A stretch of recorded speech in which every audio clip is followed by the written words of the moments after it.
What's up? Welcome back to another video. And today we're going to talk about 3 types of swimming front crawl pulls. You've probably seen the other video before that where I was talking about the catch. We're just gonna continue on with what we learned in the previous video. Okay, so we learned the catch, so we know what it is now. It's just grabbing the water and then you throw it behind you and then you do it again. Grab the water, you throw it behind you, then you do it again. But in this video, we're going to talk about throwing the water behind you. There's actually 3 ways you can throw the water behind you. And not a lot of people talk about this because everybody just assumes that what they're doing is the right way. If you're doing front crawl, you probably are doing one of these 3 types of pulling methods, but you're probably not aware of the other 2. So this video is going to talk about all 3 of them. If you like what you see, click that like button, smash it, subscribe to this channel, please, and let's get to it. There are 3 styles of throwing it behind you, and I think of it like Street Fighter 2, okay? If you've ever played Street Fighter 2, there are 3 types of punches, right? There's like the jab, like, right? And then there's the medium, and then there's the fierce. All 3 of those types of punches come with like their own pros and cons, right? Jab, it's light and quick, but it's not really like hard hitting. It won't really add much effect compared to the other 2, right? But it's nice, light, and quick. The complete opposite is the fierce, right? And the fierce is like, whoa, right? It's a full extension of the arm, right? And a lot of power, but as you can see, it's really slow and it requires a lot of energy to pull it off. And then in between, we have the medium, right? It's like between the jab and the fierce, in Street Fighter 2, the middle button, it's kind of like the best of both worlds. You're probably doing one of these 3 pulls in your front crawl, whether you know it or not. And let me describe what it actually looks like. Pretend that you're looking at a bird's eye view of my swimming, okay? So this is me swimming in the water, right? Like this, okay? I'm gliding, and I'm gonna do a front crawl pull using this arm here. I'm gonna grab the water, so the grabbing my water looks like this, okay? So we explained in the previous video that when you grab the water, you want your arm from your elbow to your fingertips to look like a spoon. Nice, solid spoon. And this spoon grabs the water from here to here, right there. Nice, okay? This, right here, this shape will look like this, okay? That's the full effect. Okay, that's me grabbing the water, or as they call it, the catch. Where do you go from here? How do you throw the water? Well, if you wanted to do a jab, this is what it would look like. The catch, and then follow through, and then back again. Catch, right here, and then a quick follow through right here, and then back into it. Alright? Catch, quick follow through, back in. So as you can see, it does look like a jab because I'm not really throwing the water a lot. It's not much effort involved. It's very short. And I noticed that a lot of people use this method when they're swimming. Catch, follow through, quick, exit, and then back into the water, right? Recover, as they say. And it's easy peasy, but as you can see, there's not much pulling or throwing the water behind you involved in this. But you can do this for quite a long time, which is why a lot of marathon swimmers adopt this method, the jab, right? I like to call it the B pull, right? Because if you look at it, it looks like a breaststroke pull. So this is what a breaststroke pull looks like. Breaststroke pull is short, catches here, quick follow through, and then back in. Breaststroke, catch, quick follow through, back in. That's what a breaststroke pull looks like. This, that, back in. This, that, back in. Right? It's quick, nice and easy.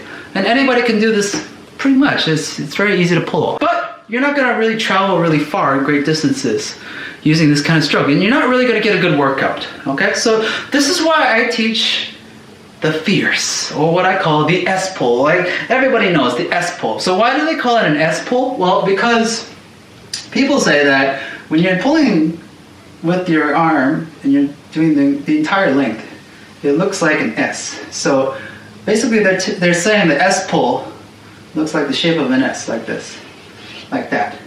But to me, it looks more like a question mark, okay? So on this side, it would look like a question mark, right? Right? I don't know why they call it an S pull, because an S pull would technically look like this. Zing! The S pull, it will be your fierce, okay? It's like the strongest pull. As you can see, it requires a lot of energy, requires a lot of follow through, and boom, flexing of the triceps right here. And then you exit the water with your pinky sticking out, right? That's the entire grasp of your arm right there. When you do the S pull, grab the water, throw it behind you like this, and then you do it again. Grab the water, and then you throw it behind you, and then you do it again. It requires a lot of energy and muscle, so your lats are going to get a huge workout. Can you do this for a very long time? Probably not, because as you can see, it requires just a lot of energy, a lot of muscle, just a lot of pulling, which is why if you don't like doing the B pull, as I call it, right, breaststroke pull, right, because it's very light, you probably would be interested in doing the middle one, right, the medium. And I call the medium one the C pull. So you probably see some swimmers do this medium pull. And where does it go? Well, it goes in between this and this. Okay, this is my fierce, this is my jab, okay? The medium finishes here. And you notice that a lot of swimmers, they throw the water and then it brushes past their hips right here. They grab the water, throw it, they're throwing it here. So it looks like their thumb is, well, my thumb brushes past my hip bone right here. And then I finish, and then I go back to recovery. So it looks like this, grab the water, C pull. So it looks like a C in my mind, or a less than symbol. Grab the water, throw it to my hip, and then start again. So as you can see, I don't need to involve my tricep muscle, right? Because this is the final form. And that's the medium. Probably didn't know this, did you? Okay, until you clicked on this video. So there you go. There are 3 types of pulls. I would call this one the B pull, or breaststroke pull, because it looks like a breaststroke. Very light, easy to pull off, but it won't get you much distance, okay? Catch, quick follow through, back in.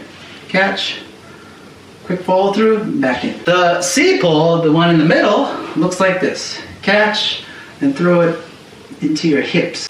Catch, throw it into your hips, back in. Catch, throw it into your hips, and back in. Final one is the fierce, the granddaddy of them all, the S pull, right? So you catch, you go past your hips, and then you follow through with your entire arm, flexing your tricep, and then your pinky sticks out. So this would be the equivalent of like a butterfly pull, right? So you're using your entire arm, sticking out like this. And the butterfly would look like that. But for front curl, this is the S pull with one arm. It's like a one-arm butterfly. Pinky sticks out and then back in. So as you can see, it requires a lot of pulling and energy, and it's very exhausting to keep doing it for a long time. My advice to you is to play around with all 3 of them and think of them like 3 different speeds to your car, right? There's like slow, medium, and fast, okay? And we're not robots, okay? So what I do when I do my front crawl drills is I mix it up. I mix up a few B pulls with a few C pulls and then some S pulls. Jab, the medium, and then the fierce, okay? It depends on how I feel, how much energy I have, if I want more distance or if I just want to relax.